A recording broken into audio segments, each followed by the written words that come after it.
Good morning, everyone, and welcome back to your early morning Sunday show.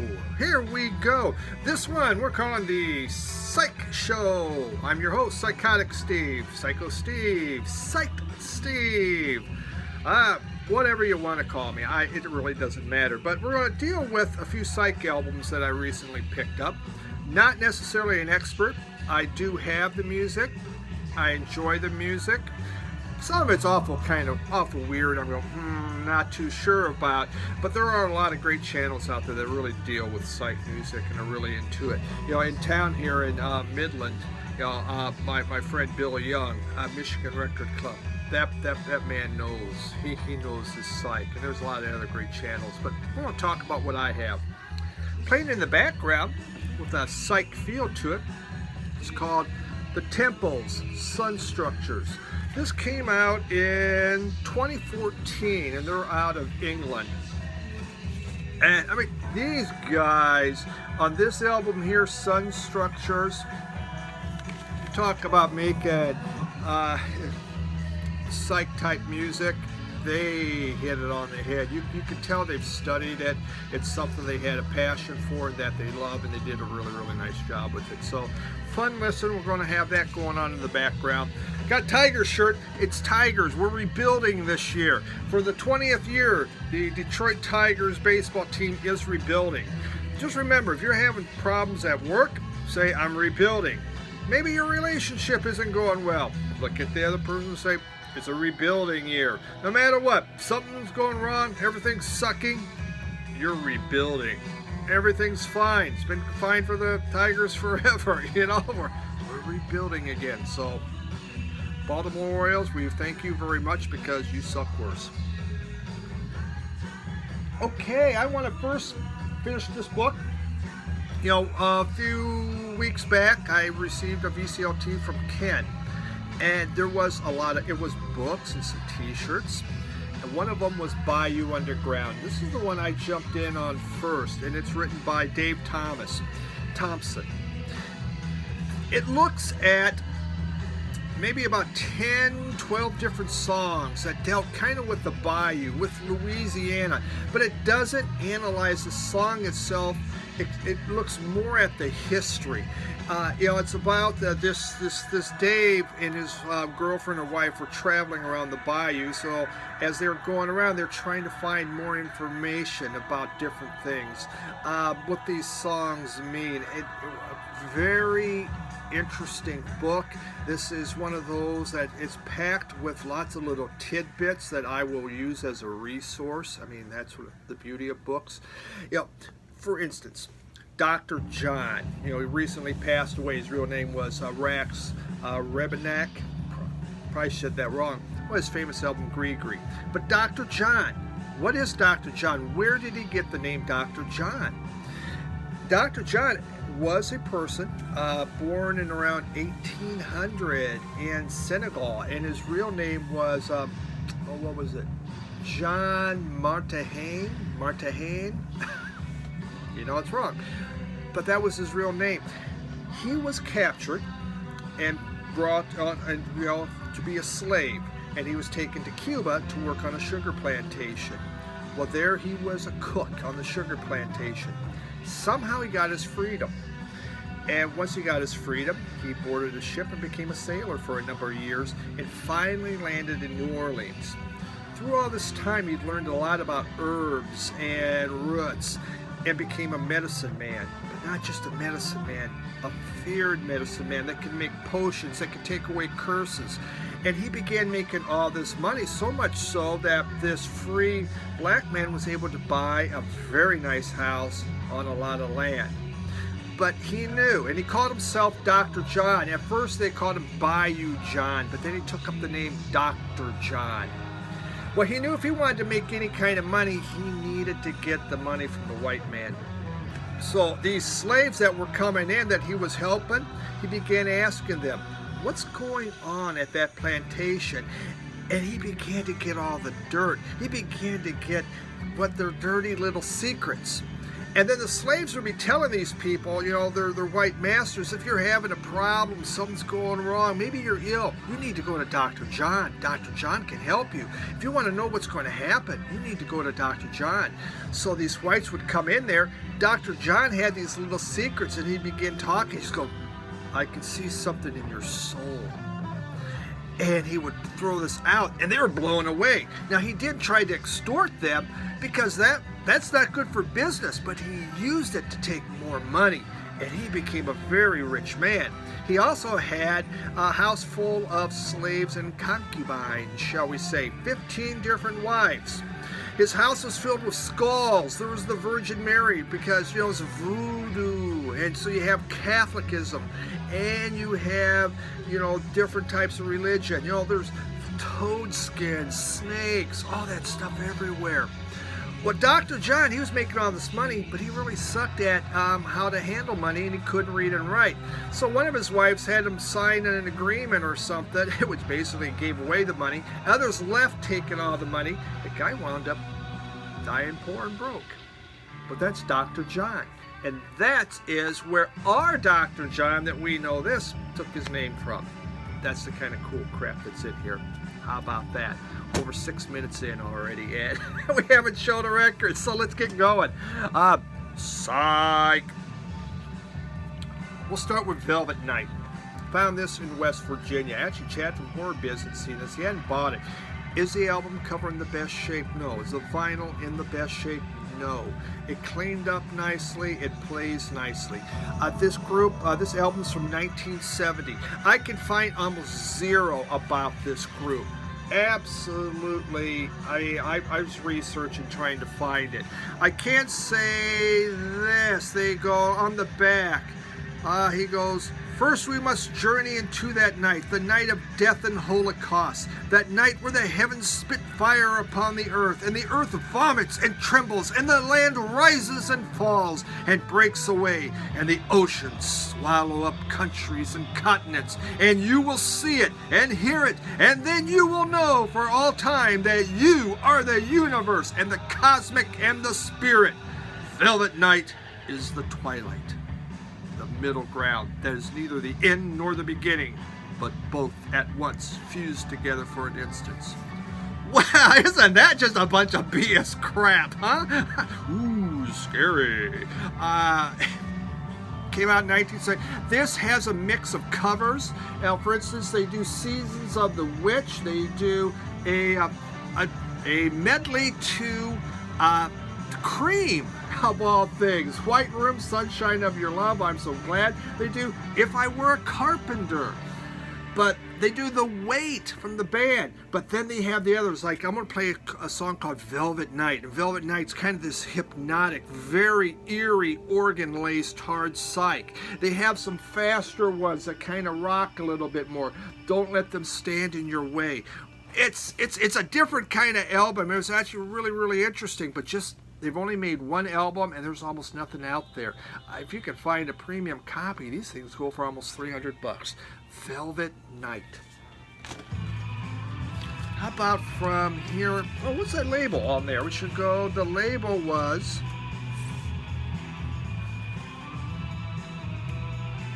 Metal. I've never seen that one.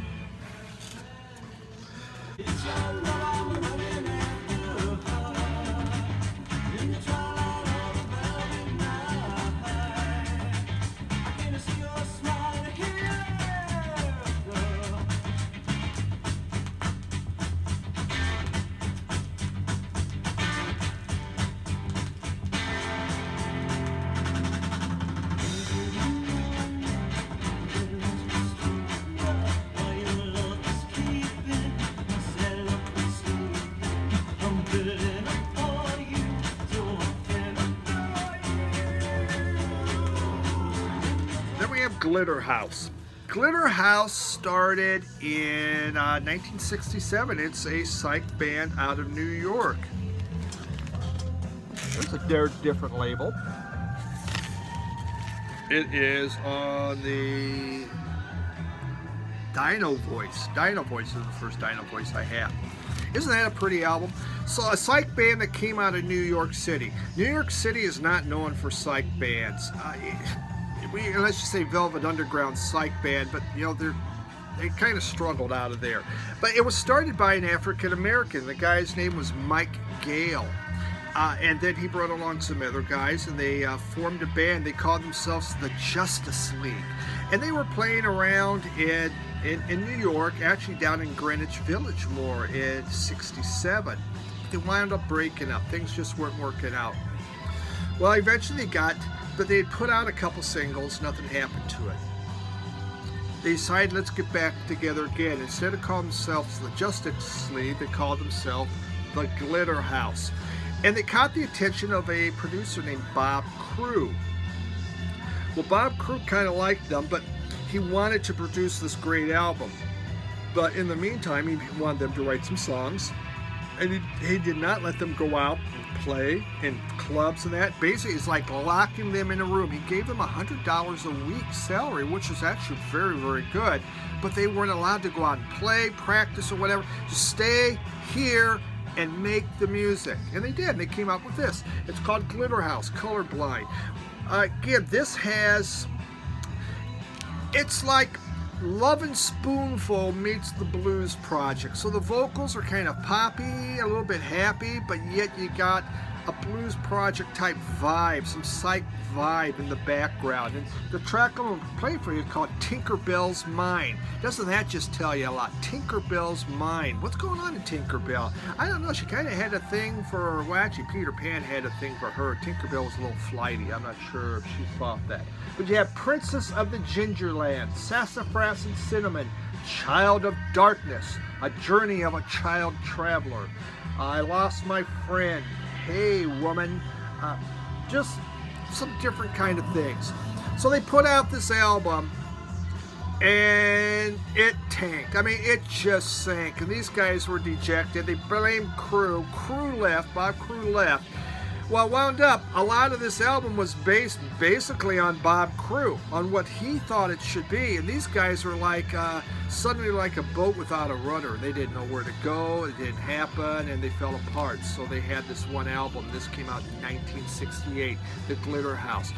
Really enjoyed this. I just saw the cover, not as usual, not knowing what I'm buying. I just bought it, unlistened, and it was really good. If you can see that, great. Tinkerbell's mind is a crazy machine at the best. Her consciousness streams like a dry river bed in the sun. And you know she's a drag when she says all the jive things she's done.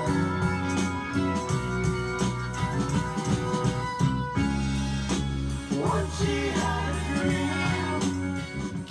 How about a little Blue Cheer? This is Blue Cheer's third album, and it is called New and Improved. You see there, you go, wow, new and improved. This must be better than the first two albums. It says right there, it's new and improved. It's on the Phillips label. It's showing a lot of cool labels. James Griffith, you got to be proud of me. So this one came out in 1969. Of course, Blue Cheer, known as the kings of heavy metal, the beginning of heavy metal, as some will say. Blue Cheer itself, the name, it was a laundry detergent. And then LSD came around, and LSD, well, we got to call our LSD different things. Let's call it Blue Cheer. So we thought these kids, eating Tide Pods was something. They were probably swallowing laundry detergent back then in the 60s. So Blue Cheer was an LSD, and then these guys named themselves Blue Cheer. I'm sure that did help the sales. Except for kids like me from little small town Iowa, Nebraska wouldn't have a clue any of that. This is a tale of two sides. This is more commercial than what their first two albums were. On side one, it's a four-piece band, and it's a lot more commercial. Side two is back to the three-piece band. What I find interesting, if you look at Blue Cheer, Blue Cheer's still going on to this day. You know, they started in '67. They're still going. And the only member that's original is Dick Peterson.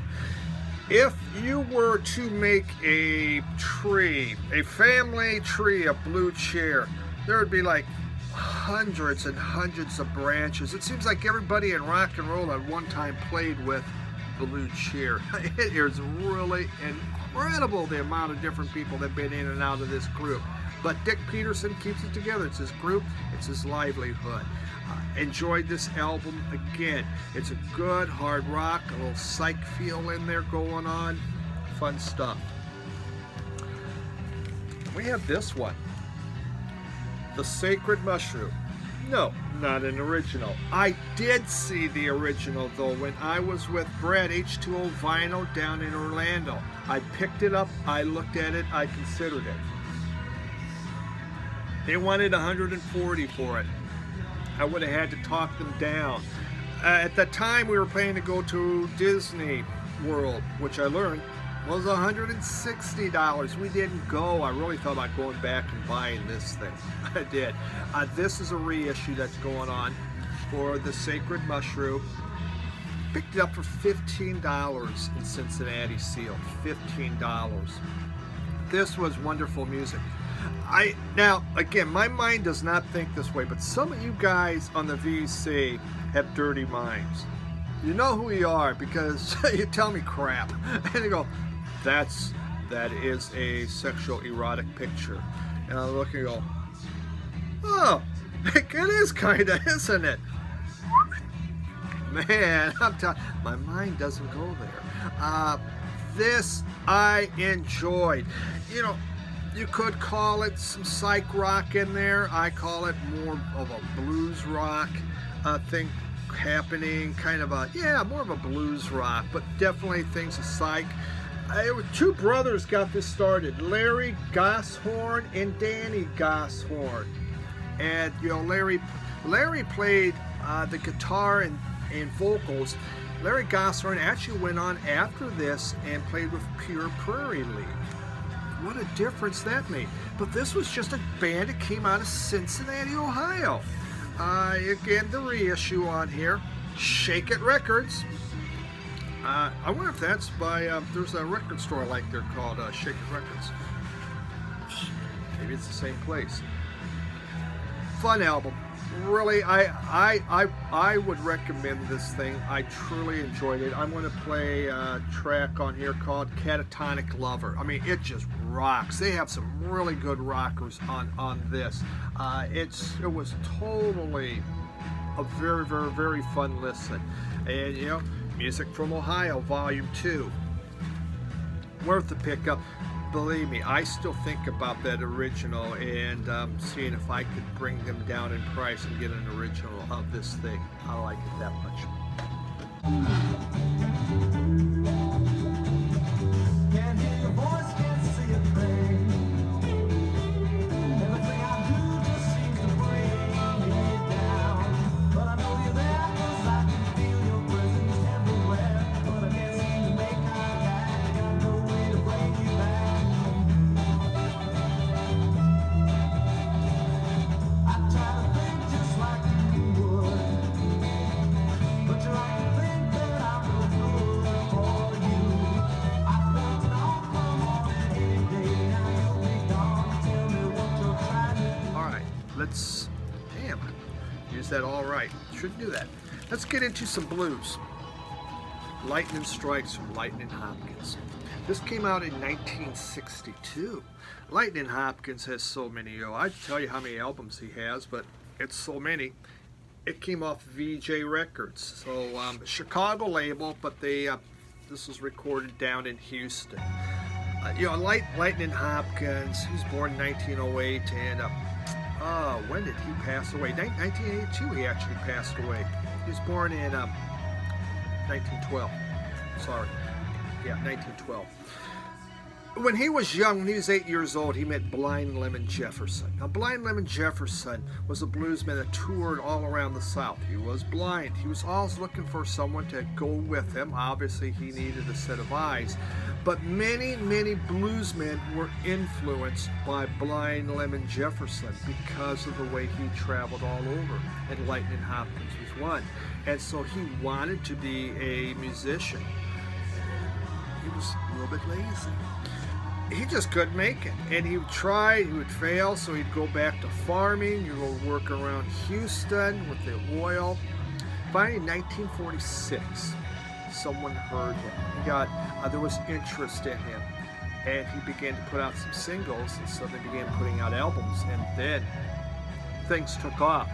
He was considered, some would call him part of the folk revival that went on. You know, it's blues. But he was generally, a lot of times he played by himself, him on a guitar, knocking the guitar for the percussion. You know, kind of what you would hear with Brownie McGee when you think of Lead Belly. And he kind of got thrown into part of the folk revival of the 60s. But this is really good blues. This was a great album, an original press from 1962. I don't find that kind of stuff very often, so when you find it in the wild, it's really worth getting. And I'm going to, you know, he has things like War is Starting Again. I'm going to play it, Devil is Watching You. You know, lots of music. Lightnin Hopkins made so many albums for so many labels. He was all over the place doing stuff.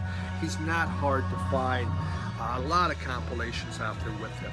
You make grocery in a grocery store, but I want to tell you, devil gonna watch you everywhere you go. You better be careful. You know the devil is watching you. You can be cheating body.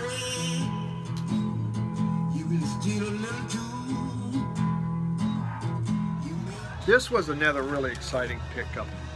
New Order Substance, 1987. This is the original European press. This is in extremely good condition. It is just beautiful. It's a 2-album set. Isn't that nice? My record store had it. This album, the Substance, is basically a greatest hits of their stuff in the 80s. You know, Joy Division came out of the ashes. New Order came out of the ashes of Joy Division. You know, when the lead singer of Joy Division, you know, did suicide, the other 3 members was it Bernard Sumner, Peter Hook, and Stephen Morse. They brought in drummer Gillian Gilbert, that was his name. They brought in that drummer, and they began putting music together. They started as post-punk, and it turned into dance. Anybody that likes 80s music knows New Order. I mean, they did Blue Monday, which was a huge hit that they had. But, you know, they had some other really great songs on here. Love Triangle was one. I'm trying to think. Bizarre Love Triangle, True Faith, a variety of other ones, classic. But this is just beautiful. It's just the finals prestige. So nice new European press on that New Order album. Very excited to see that one. Another blind buy, just saw it. Nerves, sounded interesting. Nerves, I mean, it's got to be good, doesn't it? Look at those guys.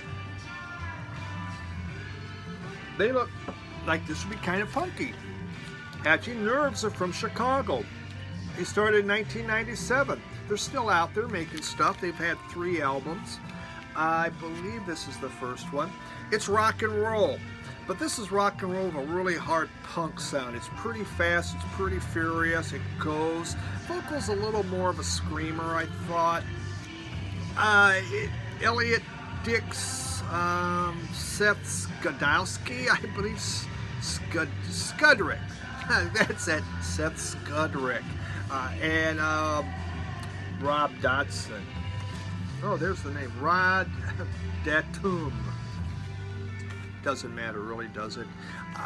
Great music. This was a pretty inexpensive album I found, picked up.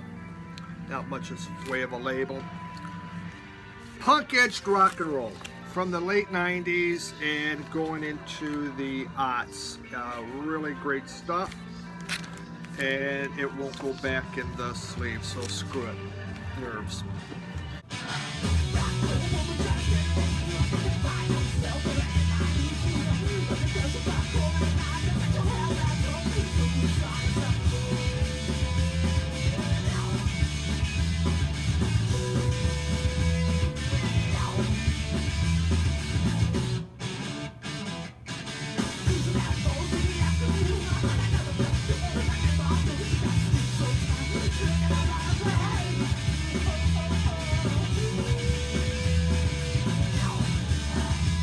One out of Britain, Charge, GBH. Didn't know about this one, saw those guys, saw those haircuts, and thought, well, why not give this thing a listen to, and let's see what this is all about. This as a group, Charge, GBH, grievous bodily harm. That's what GBH means. Started in '78 as a punk band, but this you could say is the second wave of punk band. They called their stuff street punk, or I think in the UK, what's it called? UK 82, UB 82, something like that. You UK guys could tell me. When you think of kind of that hardcore punk that came out of DC, the hardcore punk that came out of LA, I would think of that more as a street punk. It definitely was. They took their inspiration from British heavy metal, and that was different from the Sex Pistols, different from the Clash, where you have some reggae feel going on. Their inspiration was different. This was more heavy metal oriented punk. These guys are still producing. This came out in 2015 at Greatest Hits. I didn't know any of the hits, but whatever they played obviously was the greatest. Fun listen.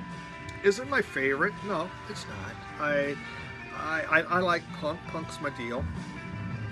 It was fast. It was hard. You could definitely see there was a different type of punk. I'm more of the Clash, Sex Pistol, Stranglers, Richard Hell Voidoid type punk. So again, more hardcore. Those of you that like hardcore punk, you probably have GBH.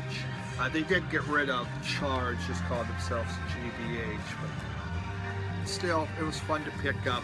It was pretty inexpensive. It's nice to have. And look at this. Wow. Yeah, beautiful vinyl. That's this week's picks. Hope you enjoyed them. It's a lot of nice stuff there. When I came home this week from my travels, there's like 5 boxes sitting there. My wife kind of looks, well, did you have a busy week? Well, some of it had been delayed. It took me a while to get in. Some of it I had to resend back. Came in damaged. For the first time ever, I've had damaged boxes from Amazon. I usually don't get that, but suddenly there seems to be a quality control issue. Beats me. Thanks everyone for tuning in. I had 888 subscribers. That was kind of a cool number. Just 888. I like that. There's a lot. Everyone, please comment. Always, again, I like that. I enjoy so much talking with each and every one of you, and you've given me tips about things to listen to, things to try, or just telling me how to pronounce something, or whatever you want. I don't care. Communication is the beauty of it. So have yourself a wonderful week. Enjoy your Sunday or whatever day you're watching this thing. Bye.